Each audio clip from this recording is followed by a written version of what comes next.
Bonjour à tous, j'espère que vous allez bien, écoutez-moi, tout va pour le mieux et aujourd'hui on va se retrouver pour parler de Liverpool.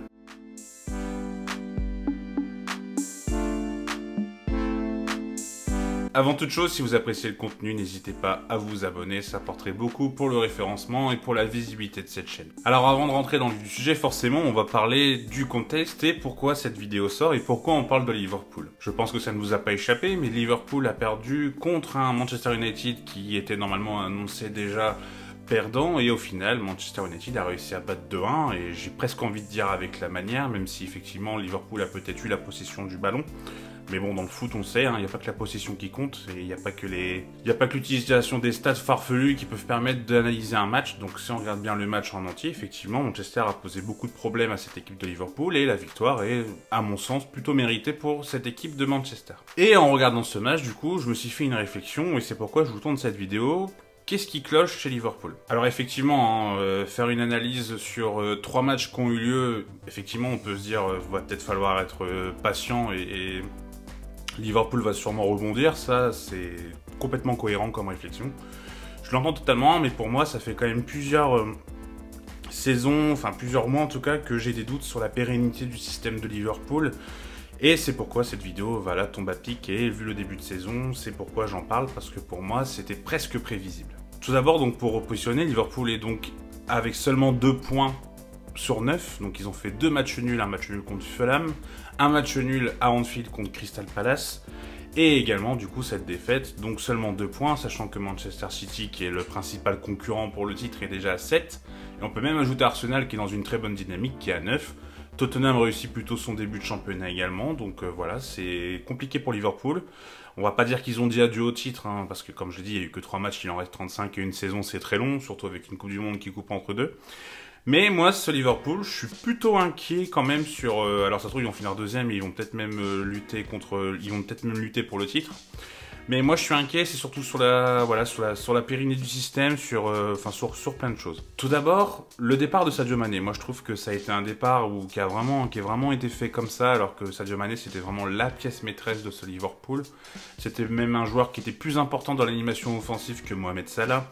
Sadio Mané, en fait, il faisait vraiment beaucoup d'efforts, il faisait plus d'efforts de Salah. Salah, s'il brillait autant et qu'il marquait autant, c'était en grande partie quand Sadio Mané jouait numéro 9 et permettait de libérer les espaces. Et Mohamed Salah était brillant. D'ailleurs, c'est pourquoi Luis Diaz également, quand il est arrivé, il a autant brillé. Quand il a pris le côté gauche, du coup, la place de Mané, et que Mané était repositionné en 9. C'est parce que Sadio Mané faisait un travail énorme devant, qui était peut-être un peu parfois dans l'ombre et peut-être parfois invisible, mais c'est ce qui permettait à ces deux ailiers d'être aussi performants. Donc ça, premier point, ils ont décidé de recruter Darwin Núñez, du coup, pour 75 millions pour remplacer Sadio Mané, qui n'est pas du tout le même profil. En même temps, pourquoi pas, on pouvait se dire, effectivement, avec un attaquant qui va du coup être un peu plus axial, Luis Diaz et Mohamed Salah pourraient peut-être potentiellement combiner avec eux, c'est clair que c'est possible, d'un point de vue intrinsèque, c'est dans leur qualité. Mais voilà, pour l'instant, bon, Darwin Núñez, en plus, a été suspendu, donc il n'a pas joué hier. Et voilà, pour moi, cette équipe de Liverpool, là, va clairement devoir retravailler son animation offensive, qui était clairement sa force. Et c'est vrai que c'est pourquoi on voit notamment des errements dans cette équipe de Liverpool. Donc peut-être que par la suite, il va y avoir un enchaînement de matchs qui va permettre de trouver cette osmose entre les 3 de devant. On peut également ajouter potentiellement Diogo Jota dans la rotation. Mais pour l'instant, il va vraiment falloir travailler, car ça va vraiment pas être simple pour les compères de jouer ensemble. Mais potentiellement ça peut marcher, donc je me fais pas trop de soucis avec eux. Même surtout que Luis Diaz, je pense, est capable de faire du contre-pressing, et ça c'est pourquoi je pense que par la suite ça pourrait marcher, même si voilà, Liverpool pour l'instant je les trouve assez décevants dans le contenu. Et en fait, si je les trouve assez décevants dans le contenu, c'est surtout que j'ai l'impression que d'un point de vue tactique, l'équipe n'a pas forcément changé. Et ça peut poser problème dans une équipe ou dans un club. On l'a vu par exemple avec pas mal d'équipes, hein, où ils ont joué toujours d'une certaine façon, que ce soit en sélection ou en club, et au final, les adversaires savent s'habituer. Surtout maintenant, il y a des analystes vidéo, il y a des gens qui travaillent avec des cellules de scouting et d'analyse vraiment poussées. Donc forcément, maintenant, cette équipe de Liverpool est clairement lisible, j'ai envie de dire. Et on l'a vu dès le premier match, en fait, contre Fulham. Fulham a complètement asphyxié Liverpool. Moi, je pensais, quand j'ai vu le match, que c'était vraiment Fulham qui avait été au-dessus et assez héroïque. Mais au final, on se rend compte que non, en fait. C'est que le jeu de Liverpool, maintenant, est totalement lisible. On sait comment il fonctionne. On sait comment Klopp veut que son équipe joue. Et peut-être que Klopp doit un peu se réinventer, à l'image d'un Guardiola comme il a pu le faire avec Manchester City. Guardiola est très pragmatique, il joue toujours en fonction de comment il a envie de jouer, mais au final, quand on regarde le Barcelone de 2009 et qu'on regarde le Manchester City là, de 2022, bah, ça a quand même beaucoup de différences, c'est totalement logique. On peut même le voir là avec l'arrivée de Erling Haaland, l'équipe joue encore différemment par rapport à ce qu'elle pouvait proposer la saison dernière. Donc voilà, Guardiola a su se réinventer, il va peut-être falloir que Klopp le fasse. Après moi, Klopp, je suis un grand fan de Klopp, c'est peut-être mon entraîneur préféré même. Oui, je suis mon entraîneur préféré. Voilà, moi j'ai été admiratif du travail qu'il a pu faire à Mayence ou à Dortmund. Je suis admiratif de l'aura qu'il dégage également, parce que bah, moi je suis plus supporter de Manchester United et pourtant j'apprécie le Liverpool de Klopp, alors qu'avant Liverpool je ne pouvais absolument pas les voir, même si j'ai aimé beaucoup de joueurs. C'était compliqué, mais voilà, Jürgen Klopp, moi je trouve que il a des idées, mais là il va falloir qu'il commence à retravailler ses idées, et surtout il va falloir voilà, qu'il trouve des solutions, parce que je trouve que le Liverpool n'est plus du tout dominant dans le jeu, et s'ils ont 2 points en 9 matchs, c'est en partie à cause de ça. Et en plus de ça, moi je trouve que c'est d'un côté mercato, Liverpool, c'est pas flamboyant. En fait, je trouve qu'ils arrivent à renouveler facilement l'attaque avec Diogo Jota qui avait plutôt fait des bonnes choses. Bon, là, c'est un peu plus compliqué. Avec Luis Diaz qui avait fait 6 bons premiers mois, qui a fait un bon match contre Crystal Palace avec un super but. Lui, j'ai pas forcément de soucis avec lui. Darwin Núñez, c'est pareil. Je pense que par la suite, il peut briller. Surtout que va pas falloir compter sur Bobby Firmino parce que c'est vraiment l'ombre de lui-même. Mais je trouve qu'au milieu de terrain et en défense, en fait, on n'arrive pas à trouver de solution de remplacement. Et moi, c'est ce qui m'inquiète vraiment du côté de Liverpool, parce que clairement, il y a toujours eu des lacunes, notamment défensives et d'un point sur les latéraux. On en reparlera juste après. Mais en fait, il y avait une organisation qui permettait à ces équipes de pouvoir être meilleures, de pouvoir combler les errements défensifs. Et là, malheureusement, on n'a plus de joueurs au milieu qui sont capables, en fait, de pouvoir combler ces erreurs. Et ça, pour moi, ça peut être problématique. Lors du grand Liverpool, j'ai envie de dire, il y avait Fabinho avec Henderson et Wijnaldum. Mais en fait, ce qui se passait, c'est que Alexander-Arnold et Robertson montaient énormément. Mais on avait ces deux milieux qui étaient Henderson et Wijnaldum, qui avaient un bagage énorme et qui étaient capables en fait de se déporter sur les côtés pour pouvoir défendre, pour pouvoir empêcher les attaques de faire une contre-attaque. Et en fait, ils pressaient tellement haut et le bloc était tellement haut que les équipes n'arrivaient pas à ressortir avec le ballon. Et là maintenant, bah en fait, Henderson il vieillit, il est en perte de vitesse très clairement. Wijnaldum n'est plus là, mais il y a eu James Milner qui a été capable de faire le travail, mais maintenant il a 36 ans, je crois de mémoire. En tout cas, il est plus tout jeune, donc c'est pareil, on peut plus attendre, même si visiblement il gagne encore les tests physiques en pré-saison, mais voilà, ça reste, il commence à devenir un peu vieillissant et c'est normal, on peut pas lui jeter la pierre. Et je trouve que dans ce système de renouvellement, vraiment, il y a des idées qui sont pas forcément bonnes et surtout des idées qui ne marchent pas. On peut penser à Naby Keita qui, pour moi, aurait dû être vraiment une bonne solution. Au final, son passage à Liverpool est plus que contrasté. Je trouve que c'est pas le Naby Keita qu'on connaissait notamment du côté de Red Bull, de Salzbourg. Et on a également un Thiago Alcantara qui, pour moi, c'est assez surprenant de l'appeler Thiago Alcantara parce qu'il correspond pas du tout à ce type de joueur, même si c'est un très bon, voilà, c'est un excellent joueur, Thiago Alcantara.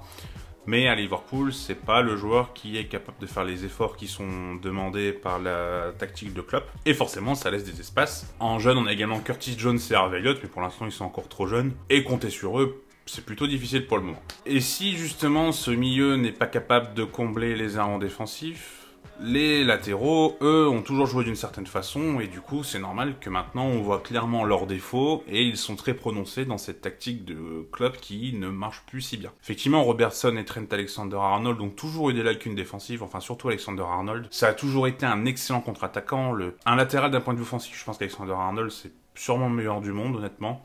Il est vraiment très très fort, mais défensivement, ça a toujours été assez catastrophique. Et comme je disais, il y avait toujours un milieu qui était capable de combler en fait cette largesse, ses errements défensifs et également du coup l'espace qu'il laissait derrière lui. Et maintenant, il n'y a plus vraiment ces joueurs qui sont capables de le faire. Et ça pose problème, et c'est pourquoi cette équipe de Liverpool se fait souvent prendre dans le dos, et c'est pourquoi également cette équipe de Liverpool est vraiment en difficulté. Robertson également, moi je trouve un peu en perte de vitesse l'année dernière. Il n'avait pas joué tous les matchs parce que de mémoire il avait eu des blessures.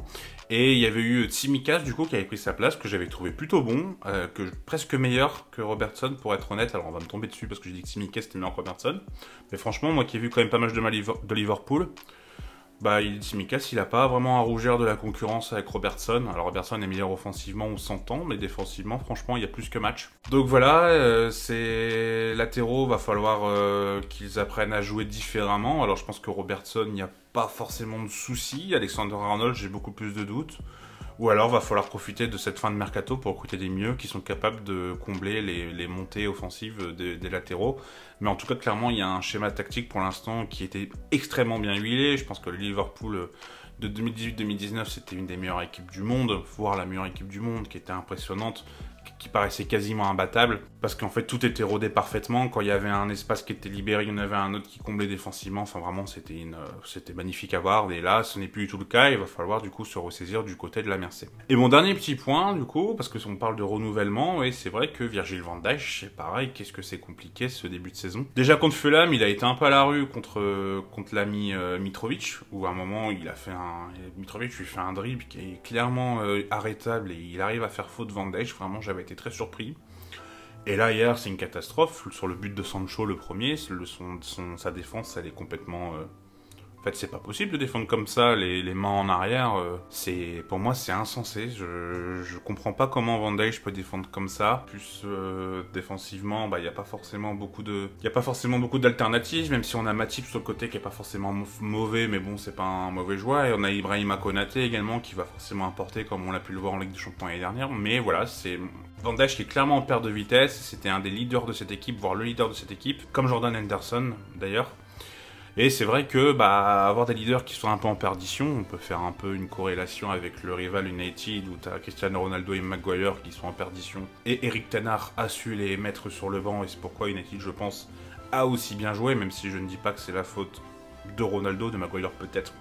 Mais c'est pas la faute de Ronaldo si l'équipe joue aussi mal, c'est plutôt l'animation qui ne correspond pas à Ronaldo. Mais voilà, c'est une équipe qui... Ouais, moi je suis assez inquiet pour Liverpool, j'ai l'impression qu'on est vraiment sur une fin de cycle. Jurgen Klopp pourtant a prolongé il y a quelques mois. Moi j'ai aucun doute sur la capacité de Jurgen Klopp à rebondir.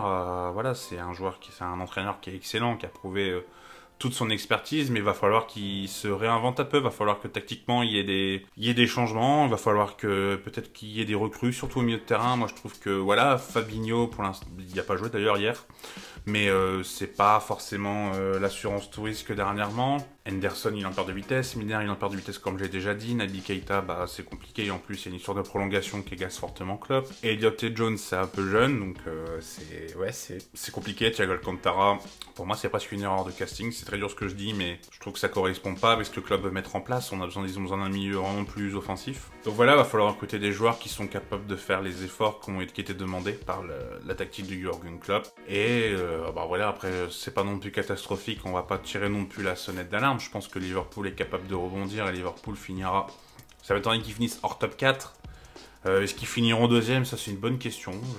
Je pense que oui. Et même si c'est vrai que là en ce moment, si on est sur la culture du moment, la culture de l'instant plutôt, pardon, on a tendance à se dire qu'Arsenal a l'air très très fort, mais après voilà, c'est qu'une dynamique. On connaît Arsenal, on sait qu'ils sont capables à un moment de perdre 2-3 matchs d'un coup, et on comprend pas pourquoi.